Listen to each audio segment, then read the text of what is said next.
বাংলাদেশের সবচেয়ে ছোট গ্রাম উমনাথপুর। এটি ময়মনসিংহ জেলার ঈশ্বরগঞ্জ উপজেলায় অবস্থিত।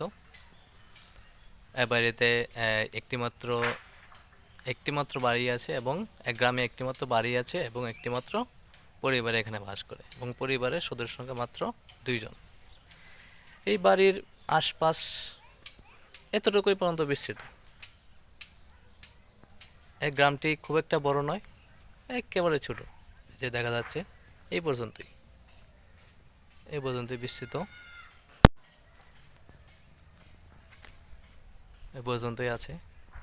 গ্রামের পাশে একটা পুকুর আছে।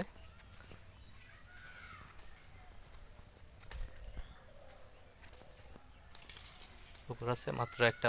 প্রথমে একটা বাড়ি আছে, একটা বড় একটা বাড়ি আছে এবং পিছনে আরেকটি বাড়ি আছে এবং পুকুরটি এঁটে পুকুর এবং পিছনে আরেকটি বাড়ি আছে।